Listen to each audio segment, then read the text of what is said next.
can I say I just hope it will be an inspiration to young Australian women to decide to serve their country by going into public life and to love their country while they're doing it. You're the longest serving woman in Australian politics, I believe. What do you think changed in the time you were serving in Australian Parliament?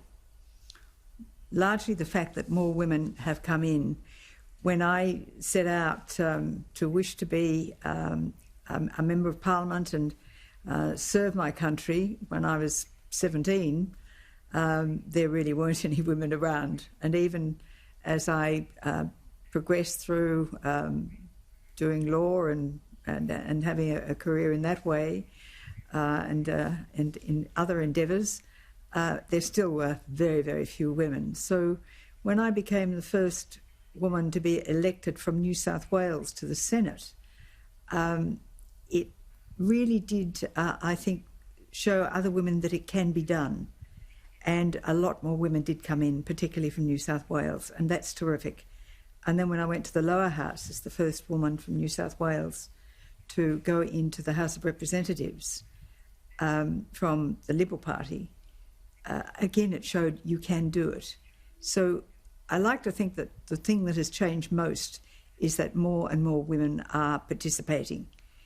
And there's plenty of room for more, but on merit, no quotas. Why are you so opposed to quotas? We know, as you say, when you see more women that you think it can be done and it does change the tone of the conversation. So why not just draw a line and say, look, we're 50% of the population, why not make 50% of our representative parliament women? Nobody wants to be a second-class citizen. And if you go the quota route, that's what you are.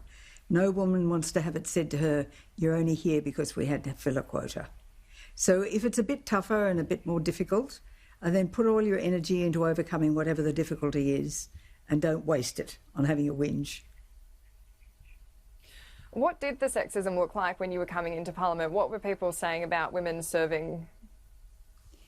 Well, it was, I remember we had a woman who ran for the seat of Ed Monero. No, it was the state seat of Monero, I think. And there was a great deal of opposition to her being selected, that no woman could win a seat because no women would vote for women.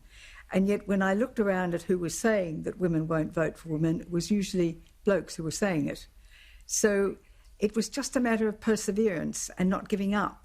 And perseverance is very much an important part in the life of politics, plus a commitment and a belief in what you stand for and what you believe in, what you're prepared to fight for. That's very important. Do you think women face different criticism when they're serving in Parliament than their male counterparts do? Look, I know that's something that people often say, but not really. I mean, people would comment on Paul Keating's bald spot. He didn't like that. People would say Bill Shorten's suits didn't fit, just as much as they might comment on what a woman was wearing or doing. So I think some people like to try and find differences and beat them up a bit, but I don't think that's a sensible way to proceed. If you've got a passion and you want to serve and you've got something to say, if you believe in, for instance, I believe passionately in free enterprise and individualism, where every individual matters, and not the collectivism where the individual can be sacrificed to the collective.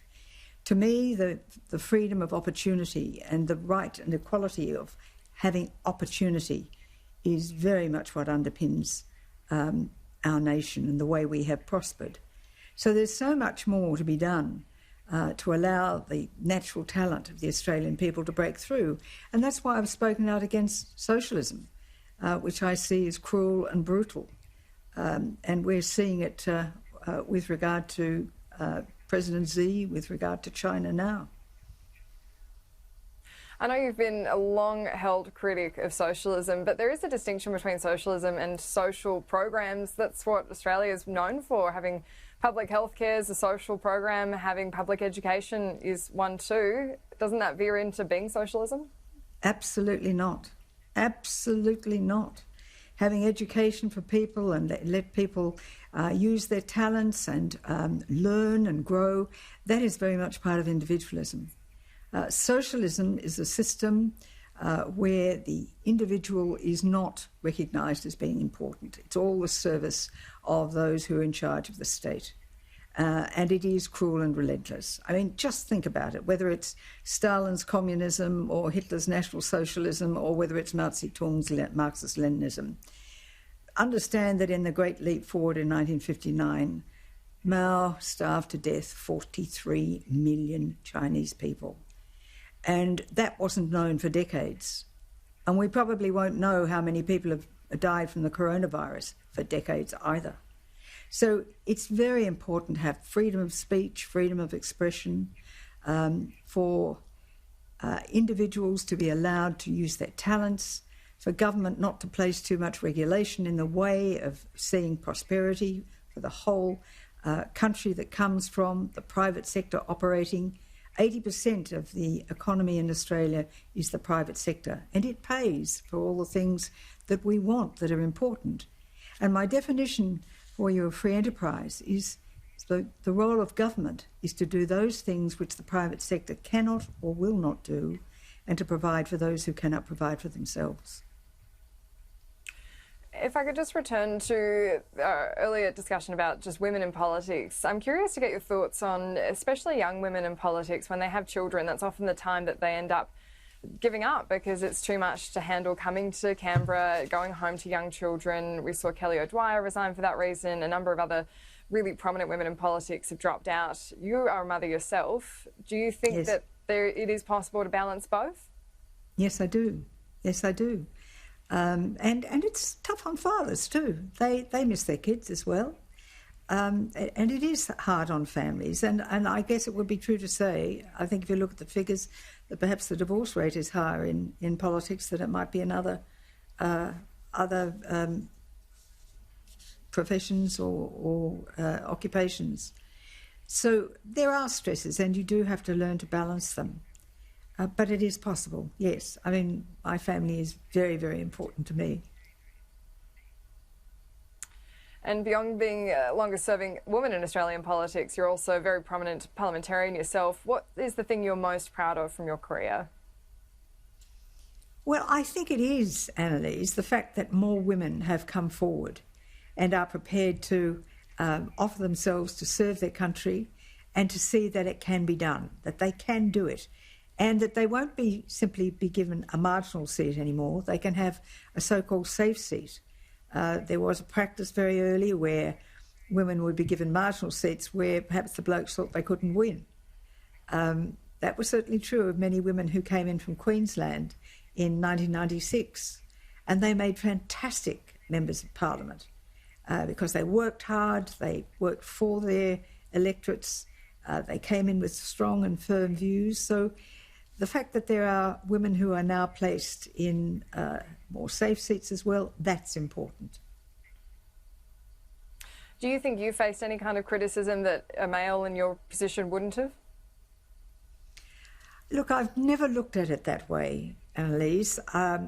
It's just a fact of life. If you put your head above the parapet, someone's going to have a go at it, and you have to be prepared for that.